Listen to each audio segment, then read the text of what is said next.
Hello friends, आज के lecture में हम पढ़ेंगे the third law of thermodynamics. Third law of thermodynamics में जो मेजर फंक्शन है वो आज हम जानेंगे। जो क्या क्या है, एक तो है हमारे पास ए, जिसको हम बोलते हैं वर्क फंक्शन। क्या बोलते हैं? Work function. एंड जी, जिसको बोलते हैं free energy function. Free energy function generally हम इनके बारे में और इनसे रिलेटेड स्टडी करेंगे। तो सेकेंड लॉ ऑफ थर्मोडायनेमिक्स में हमें ये तो पता चल गया था कि एंट्रोपी होती है सिस्टम की और सराउंडिंग्स की। जो एंट्रोपी होती है वो क्या करती है, जो चेंज होता है सिस्टम और सराउंडिंग दोनों में ही क्या करता है, इंक्लूड करता है। That is S total equal to S system plus S surrounding. We can determine whether a process simultaneously और नॉट इफ अगर जो डेल्टा एस टोटल 0 से ज्यादा है द प्रोसेस इज क्या होगा, रिवर्सिबल, इरिवर्सिबल और स्पॉन्टेनियस। और अगर delta S total equal to कितना है, 0 है, तो कोई चेंज नहीं होगा, तो उसको बोलेंगे रिवर्सिबल। ठीक है, और इक्विलिब्रियम में बोलेंगे। ठीक है, अब ये जो क्राइटेरिया वो कन्वीनियंट नहीं है because it requires the knowledge of entropy change of the system as well as that of the surrounding.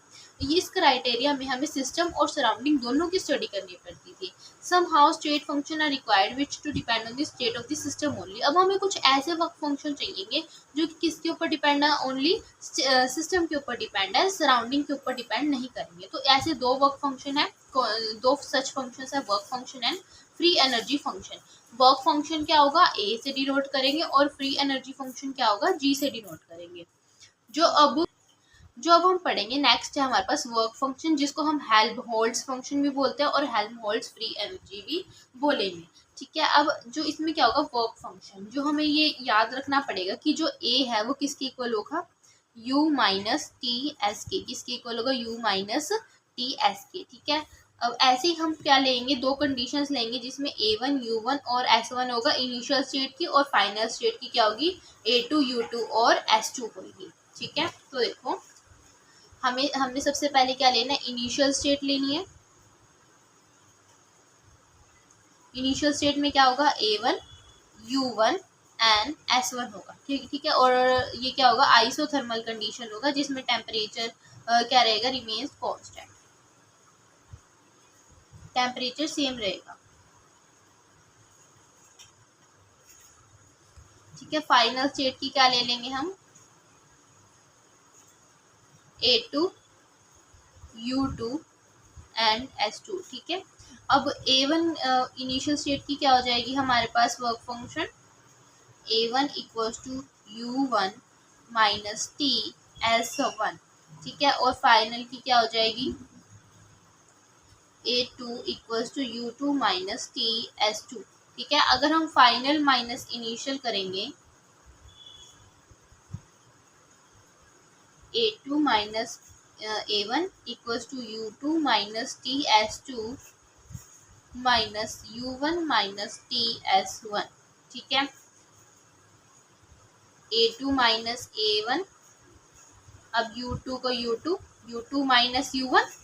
ठीक है, माइनस टी s2, अभी माइनस माइनस क्या हो जाएगा, प्लस टी s1। ठीक है, अब इसको हम क्या लिख सकते हैं, u2 माइनस u1 को डेल u लिख सकते हैं, a2 माइनस a1 को क्या लिख सकते हैं, हम डेल a लिख सकते हैं। Change in the work function, change in the internal energy minus T s2 minus T minus s1। ठीक है, यही होगा। अब इसको क्या लिख सकते हैं हम, डेल एस लिख सकते हैं, minus T del S del U del A. ठीक है, तो ये हमारे पास क्या आ जाएगा, change in the work function, change in the work function, जो किसके ऊपर डिपेंड करेगा, only depends upon only the depends only the system. ठीक है, अब जो हमारे पास हमने लास्ट लेक्चर में पढ़ा कि जो एंट्रोपी है वो क्या होती है, Q रिवर्सिबल बाय T। ठीक है, डेल एस क्या होता है, Q रिवर्सिबल बाय T। अब ये हमारे पास इक्वेशन 1 आ गई, और ये इक्वेशन 2 है। Put the equation 2 in equation 1। Two in equation number 1 में जब हम पुट करेंगे ये वाली में, del U minus T, del S की क्या है, Q reversible by T, T से टी कैंसिल, तो क्या आ गया हमारे पास, del A equals to del U minus Q reverse. ठीक है, यही आ गया। अब जो हमारे पास फर्स्ट लॉ ऑफ थर्मोडायनेमिक्स क्या कहता था,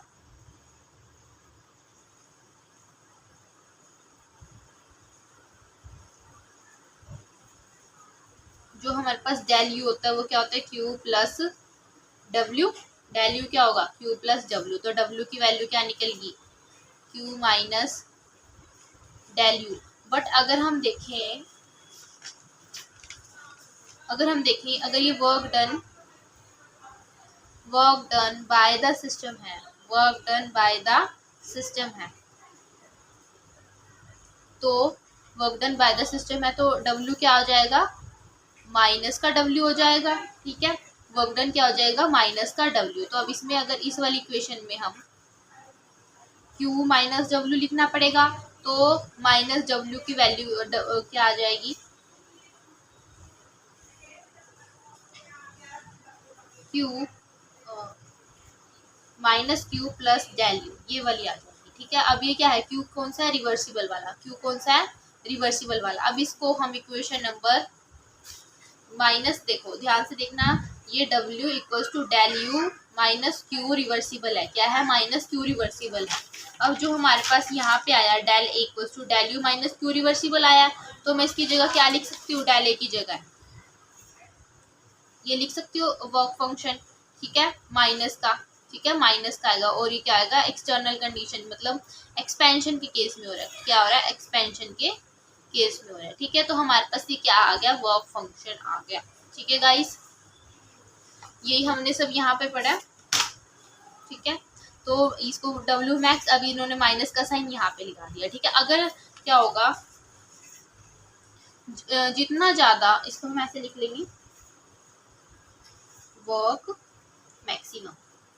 ठीक है, जितना ज्यादा वर्क फंक्शन क्या होगा, वर्क फंक्शन क्या होगा, कम होगा, तो वर्क मैक्सिमम होगा, वर्क क्या होगा, मैक्सिमम होगा, क्योंकि दोनों क्या है, एक दूसरे के इनवर्सली प्रोपोर्शनल है। क्या है, इनवर्सली प्रोपोर्शनल। अगर वर्क फंक्शन क्या हो गया, कम हो गया, ज्यादा हो गया, तो वर्क मैक्सिमम नहीं होगा, वर्क कम हो जाएगा। ठीक है, ये उल्टे हो जाएंगे। ठीक है, thus the decrease in the work function A represent the maximum work that can be done by the system। ये हम सिस्टम की बात करें, सराउंडिंग की बात नहीं करेंगे इस केस में। hence A derives its name as work function और helps us free energy।